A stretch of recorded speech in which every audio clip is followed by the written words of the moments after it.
أشهد أن لا إله إلا الله। আমাদের ভৈরব এক ডাক্তার আছে, উনি আগে জেলায় নিয়েছিল, এখন মাশাআল্লাহ তাওহীদের দাওয়াত দেয়। এই দাওয়াত খতম মিলাদ বাদ হুজুরদেরকে বলে দিচ্ছে তোমাদের এমনি পয়সা দেবো, দাওয়াত খতম পারবো না। অনেক মসজিদ ইমামদেরকে সে একটা বেতন দেয় দাওয়াত না খাওয়ার জন্য। কাজেই এই কাজগুলো আমাদেরও করতে হবে। আমরা যেখানে থাকবো আমাদের বড় সমস্যা তো সারপোকা, মশা বড় সমস্যা না। মশা তো আমাদের প্রকাশ্য শত্রু। সারপোকা কি?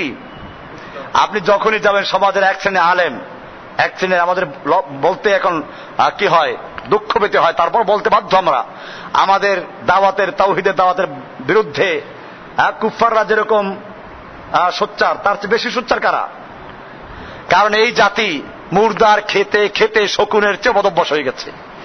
একটা নাপিত খুশি হয় যখন শোনে তার এলাকায় একটা নতুন শিশু জন্মগ্রহণ করেছে, কারণ নতুন মাথা কামাইলে একটা 500 টাকার লাল নোট পাওয়া যাবে। আর মহল্লার মোল্লাজি খুশি হয় কখন জানেন? যখন শুনে কেউ মারা গেছে। কি জন্য?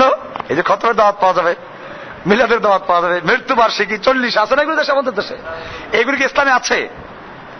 আল্লাহ নবী এগুলো করেছেন।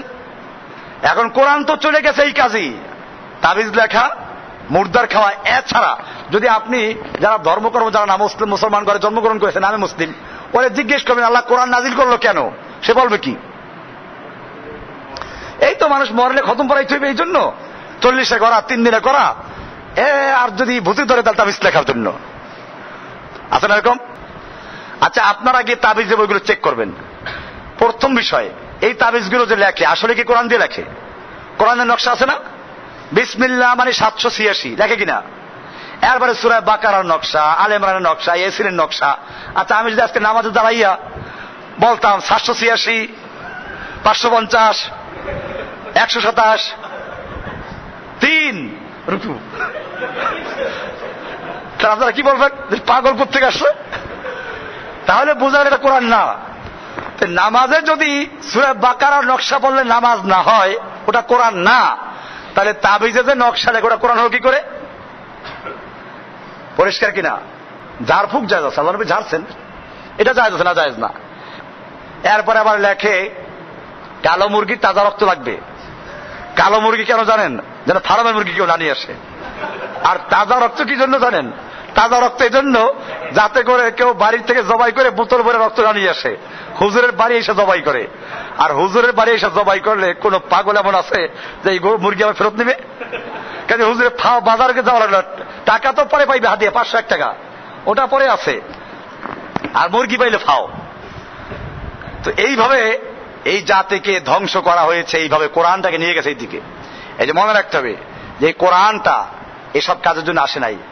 আমার হুজুররা কি করবে? মুর্দার খেতে খেতে এমন হয়ে গেছে। আপনারা মারফুল কোরআনটা খুলে দেখবেন, লেখা আছে তাফসীরে মারফুল কোরআন আছে একটা, এই যে সংক্ষিপ্তটা যেটা আছে মদিনা থেকে যারা ছেপেছে ওইটা, বা আপনারা যে কোনো মারফুল দেখতে পারেন, ফাউন্ডেশনে আছে। সূরা বাকারার 41 নম্বর আয়াত তাফসীরে, সূরা বাকারার ওইটার 192 আর সংক্ষিপ্তটার 35 পৃষ্ঠায় লেখা আছে পরিষ্কার, মৃত্যু ব্যক্তির ইসালে সবের উদ্দেশ্যে পারিশ্রমিকের বিনিময়ে খতমে কোরআন, দোয়া, ওজিফা সম্পূর্ণ হারাম। যে পড়ে সেও হারাম কাজ করে, যে পড়ায় সেও হারাম কাজ করে। এই যে মুর্দার খাচ্ছে, হারাম খাচ্ছে না? হারাম খাচ্ছে। সুদ খায় যে, সে তো সুদ হারাম মনে করে খায়, পাপ মনে করে, জীবনের কোন এক পর্যায়ে তওবা করতে পারে, নসিব হইতে পারে। আর এই বেটার করে কি মনে করে? এবারে হারাম খায় সবের কাজ মনে করে। তাহলে চোর চুরি করে, ডাকাত ডাকাতি করে, জেনাকার জেনা করে, ওটা হারাম মনে করে করে, ওর জীবনে তওবা নসিব হতে পারে। কিন্তু এই বেটা যে হারাম খাচ্ছে তার তওবা নসিব হওয়ার কোনো সুযোগ নাই। এই যে মনে রাখবেন, এগুলো বেদাত, এই হারাম কাজগুলো আমাদের সমাজে চলে আসে। অথচ দোকান শুরু করার সময় মিলাদ দিয়ে শুরু করে। আর যে মৌলবীর সুরটা ভালো হয়, কি সুন্দর, দাঁড়াইয়ে মিলাদ পড়লে আরো খুশি। এরপরে শুরু হলো কি দোকানে হারাম মাল বিক্রি করা। 1 নাম্বার মাল বিক্রি করলো, আসলে 3 নাম্বার, কোন নাম্বারই নাই। এই যে লোকগুলো আছে নবীর নাম দিয়ে, আল্লাহর নাম দিয়ে, মিলাদ দিয়ে তারপরে শুরু করলো, এগুলো আমাদের বর্জন করতে হবে।